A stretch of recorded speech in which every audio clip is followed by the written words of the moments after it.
warahmatullahi wabarakatuh. Waalaikumsalam warahmatullahi wabarakatuh. Selamat pagi, salam sejahtera untuk kita semua.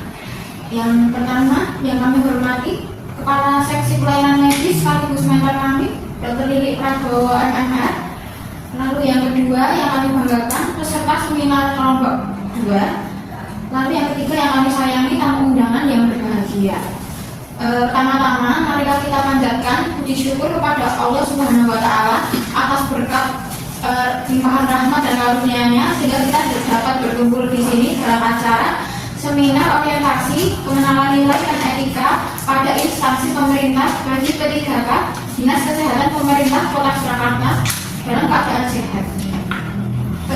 Sebelum mulai acara, perkenalkan, saya Belki Seretora Iruca sebagai moderator pada pagi hari ini. Berikut saya bacakan susunan acara pada pagi hari ini. Yang pertama, pembukaan. Yang kedua, paparan materi peserta. Yang ketiga, sesi tanya jawab. Lalu yang keempat, tanggapan dari mentor. Yang terakhir, yang kelima yaitu penutup. Langsung saja kita memasuki acara yang pertama yaitu pembukaan. Marilah kita awali acara pagi hari ini dengan bacaan basmalah bersama-sama. Ya. Langsung memasuki acara yang kedua yaitu pemaparan materi seminar kepada saudari Ufi. Waktu dan tempat kami persilahkan.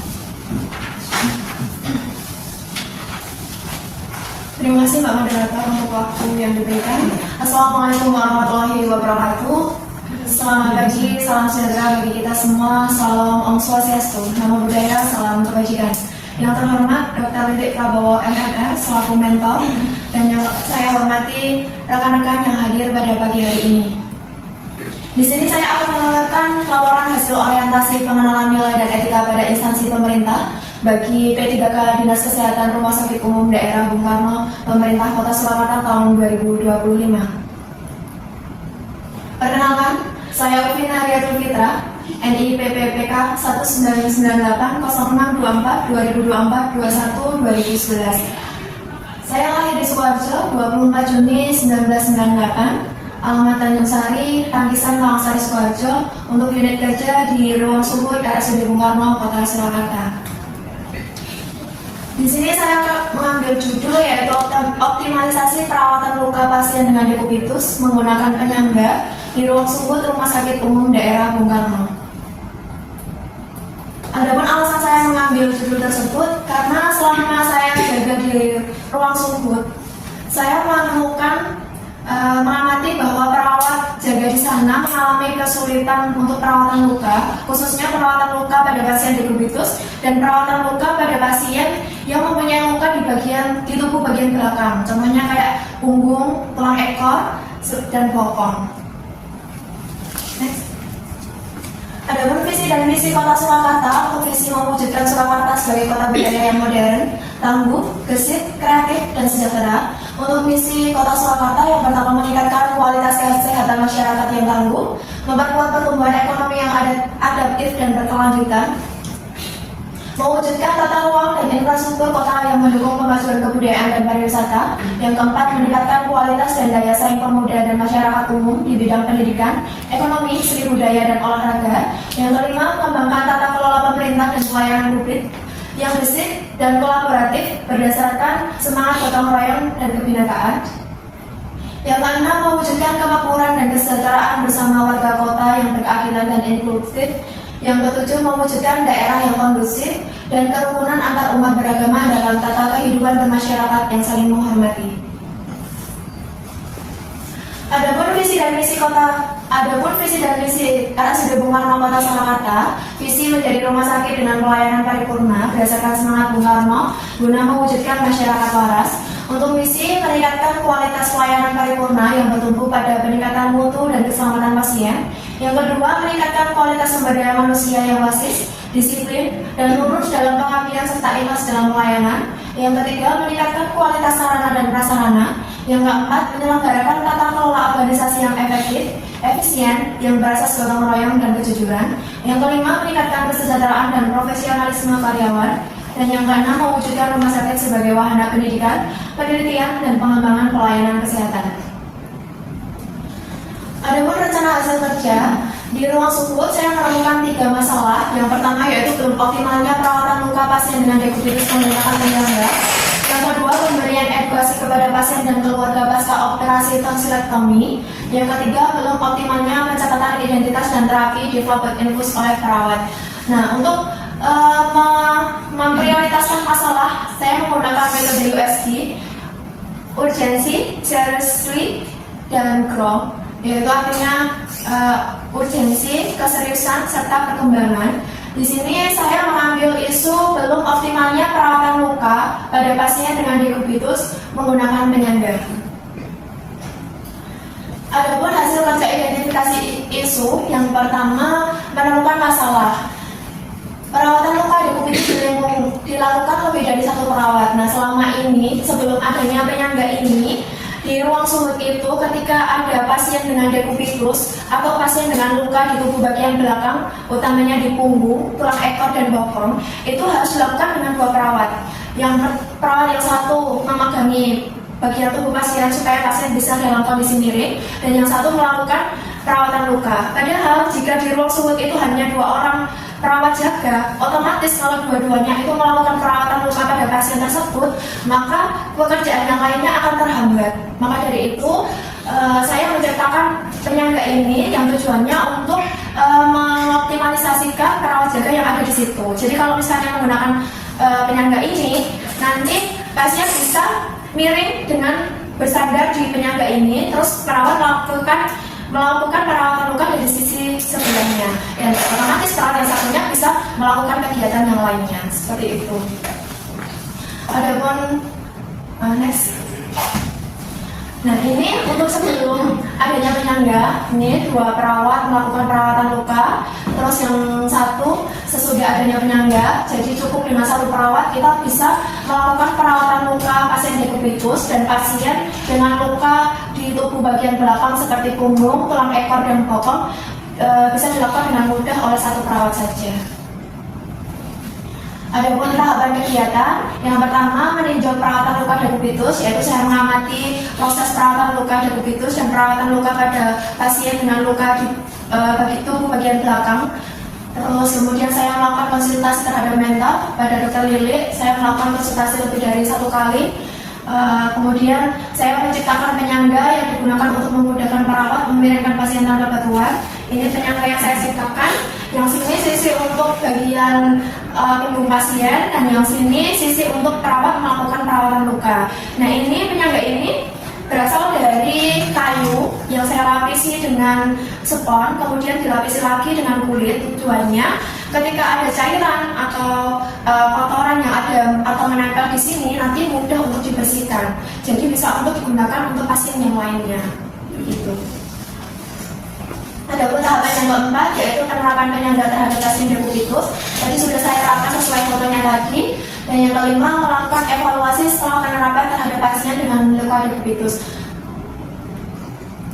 Adapun rencana kerja menengah tahun 2025, saya akan mensosialisasikan dan mengimplementasikan penggunaan penyangga. Di sini kan saya sudah mempraktekkan ke perawat.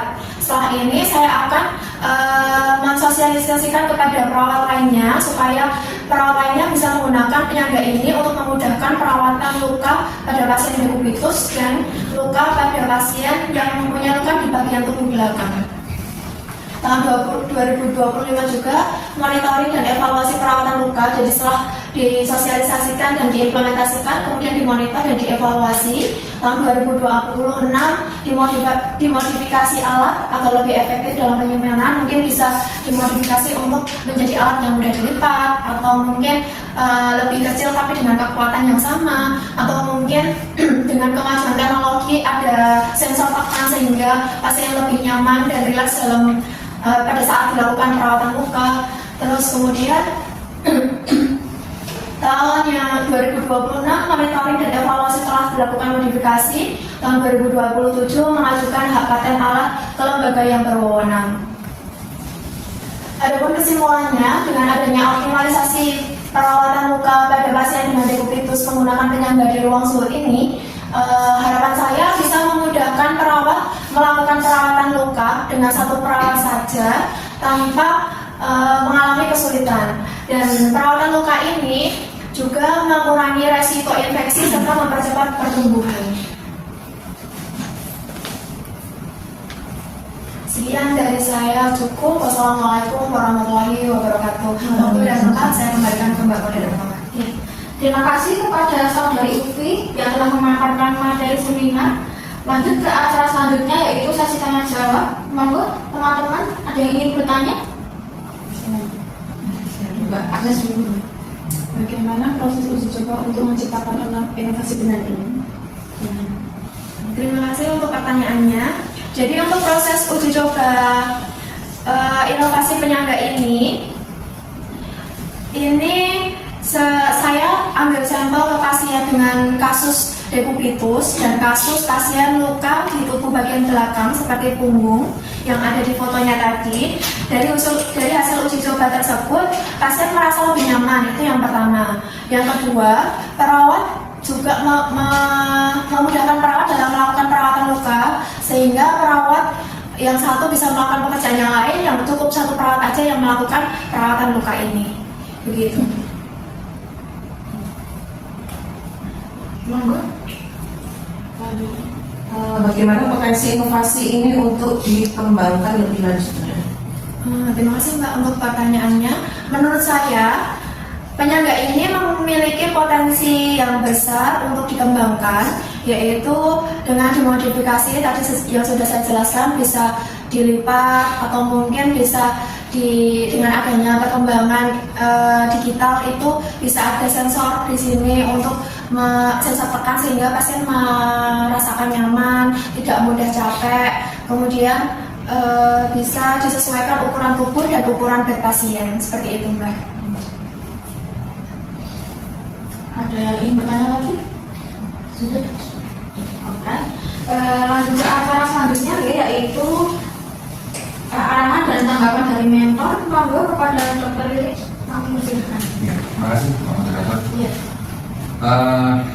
Ya, pertama-tama Mbak Ovi, selamat sudah melakukan seminar hasil laporan untuk orientasi pengembangan nilai organisasi pemerintah ya sebagai PPKK ini angkatan kedua untuk 2025. Saya pada saat pertama kali Mbak Ovi ini konsul langsung menunjukkan bahwa mau membuat penyangga, saya langsung pemikiran saya langsung, oh ya ini bermanfaat sekali itu, karena memang dengan segala keterbatasan yang ada di rumah sakit dalam hal SDM juga, dengan adanya penyangga ini akan sangat membantu dalam hal pengerjaan di satu pasien. Satu pasien itu seperti dijelaskan mungkin minimal dua perawat untuk melaksanakan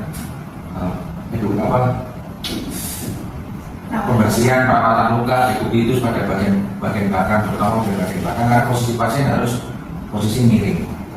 Nah itu memang akan sangat menyulitkan jika ketenagaan kita itu memang kurang ya. Jadi dengan adanya ini saya langsung, oh ya silakan langsung dikerjakan dan dicoba, dan ternyata setelah dibuat hasilnya juga cukup baik. Sepertinya dari bahan dan sebagainya juga nyaman dan juga kokoh. Memang kedepannya memang kita harapkan bahwa untuk meningkatkan mutu dan keselamatan pasien juga, bahwa mungkin tadi bisa dilipat atau gampang disimpan. Terus mungkin untuk anak misalnya, dikasih bentuk-bentuk yang agak gambar-gambar atau gimana, itu juga untuk menarik sekali buat anak. Jadi dia lebih tertarik, tidak merasa takut dalam hal di terapi, dilakukan pembersihan luka dan sebagainya. Ini bisa dilipat, bisa tadi menarik sekali, tadi bisa dibuat bisa untuk pijit atau dibuat hangat atau dibuat dingin. Nah itu sekaligus untuk terapi juga. Jadi memang banyak yang bisa dilakukan di sini. Harapan kami juga inovasi ini semakin berkembang. Kembali lagi, ini salah satu inovasi yang sebenarnya terlihat simpel, sangat simpel ya sebenarnya, cuma kasih penyangga, tapi ini manfaatnya memang luar biasa. Jadi semoga hal seperti ini bagi teman-teman yang lain juga nanti bisa memberikan inovasi-inovasi lagi. Mbak Ovi juga kedepannya juga ini sangat penting di sini, dilanjutkan lagi. Tadi saya rasa sangat menarik untuk alat penyangga ini semoga kedepannya bisa berjalan dengan lebih baik dan bisa lebih lancar supaya pasien juga bisa menerima manfaatnya dengan baik.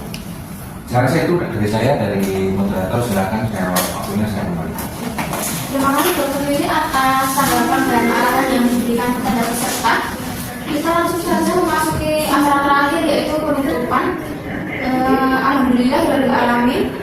Kita telah sampai di ujung acara pada seminar pada pagi hari ini. Semoga pemaparan materi yang diberikan dapat bermanfaat untuk kita semua. Dan saya mohon maaf apabila ada tutur kata yang kurang berkenan. Sekian, terima kasih dan wassalamualaikum warahmatullahi wabarakatuh.